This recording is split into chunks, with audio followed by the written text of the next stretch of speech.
video aku. Kali ini aku mau ngebahas apa sih bahayanya menstrual cup bagi perempuan yang masih perawan. Kita masuk ke pembahasan, aku mau perkenalkan diri aku dulu. Aku adalah mahasiswi biasa yang masih kuliah dan mengambil jurusan kebidanan, bukan kedokteran ya. Takutnya nanti banyak video yang aku keluarkan kalian nyangkain aku dokter padahal aku bidan kayak gitu. Kita lanjut. Kita samakan persepsi dulu tentang perawan. Apa sih perawan yang sebenarnya itu?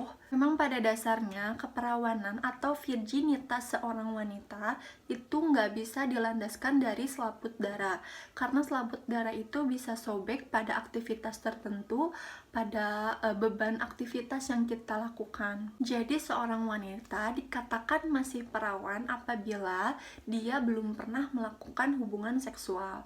Kalau yang sudah pernah melakukan hubungan seksual, ya berarti tandanya sudah tidak perawan atau tidak virgin, karena tadi sudah melakukan hubungan seksual. Tapi kalau misalkan seorang atlet misalnya, terus yang selaput darahnya sobek akibat aktivitas aktivitas olahraga itu, ya dia tidak dikatakan bukan perawan karena itu sobeknya bukan dari akibat hubungan seksual.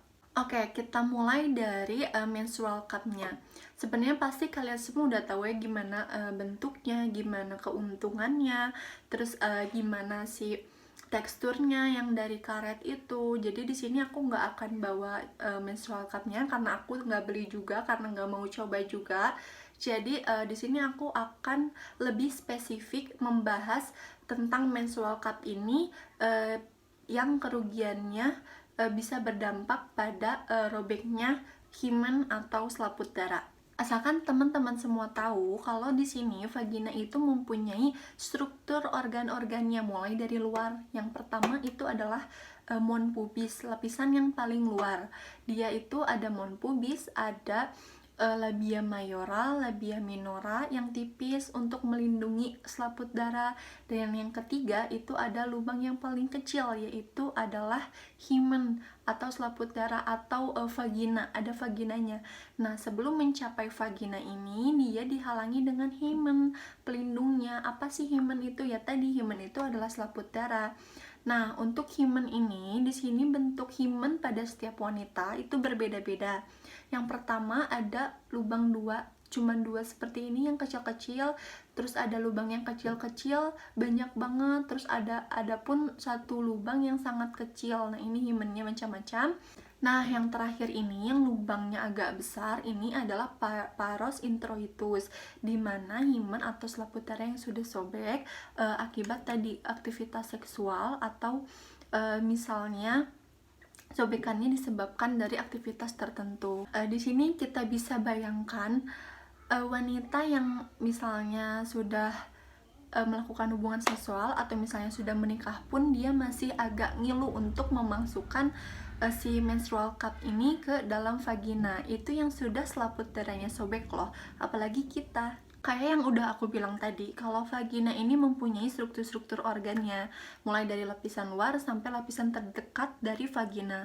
Jadi himen itu tidak bisa begitu mudah untuk sobek akibat misalnya kayak bersepeda, kayak gitu, karena tadi dia mempunyai lapisan pelindungnya. Nah, kalau misalkan menstrual cup ini yang sudah jelas kita masukkan ke dalam vagina, itu kan otomatis sudah langsung masuk oleh tangan kita gitu, jadi nggak bisa dilindungi sama lapisan-lapisan luar karena itu bukan dari aktivitas gitu. Jadi menurutku bisa saja himen atau selaput darah ini sobek akibat dari menstrual cup yang dimasukkan. Tentunya ini bukan definisi dari perawan atau tidak. Cuman selama kita masih bisa menjaga agar selaput darah atau himen tidak sobek, ya kenapa enggak? Itu kan kebutuhan kita sebagai seorang wanita yang kalian perlu tahu dan harus banget kalian pakai saat kita memutuskan misalnya sudah menikah nih. Asalnya waktu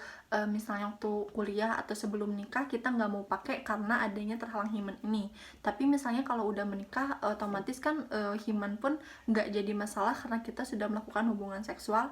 Terus misalnya mau beralih nih ganti dengan menstrual cup ini.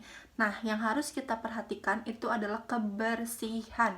Ini adalah poin terpenting. Karena kalau kita nggak ngejaga kebersihan saat menggunakan menstrual cup, ini bisa jadi momen yang paling bahaya karena bisa menimbulkan yang pertama infeksi akibat misalnya mikroorganisme yang tidak mati dan masuk ke dalam vagina, terus bisa masuk lagi ke serviks. Yang kedua, karena iritasi. Misalkan kita menggunakan menstrual cup ini saat kuku kita panjang-panjang, apalagi yang pakai nail art, dan kita masukin nih, terus misalnya si vaginanya luka akibat kuku-kuku tadi kita yang panjang. Nah, ini kan bisa menyebabkan iritasi. Nah, selain itu yang kita harus perhatikan adalah kebersihan dari menstrual cup-nya. Jangan lupa kalau misalnya kita membersihkan menstrual cup dengan sabun mandi biasa yang kita pakai, apalagi yang berwangi, yang berbusanya banyak, terus kita cuci, kita langsung pakaiin itu ke vagina, itu nggak baik karena yang kita sudah ketahui kalau sabun itu mempunyai pH basa, sedangkan di dalam vagina kita itu pH-nya asam. Nanti yang ada kita bisa membunuh bakteri-bakteri baik yang ada di dalam vagina. Nah, nanti bisa menimbulkannya apa lagi? Keputihan lagi. So, untuk kalian para wanita yang sudah menikah yang ingin mengganti pembalut dengan menstrual cup, aku harap aku ingetin lagi, kebersihan tolong dijaga paling nomor 1. Dan untuk kalian yang belum menikah atau belum melakukan hubungan seksual, aku pengen kalian mikir 2 kali, kalian lakukan research lagi terhadap menstrual cup ini karena menurutku ini penting untuk kesehatan vagina gitu.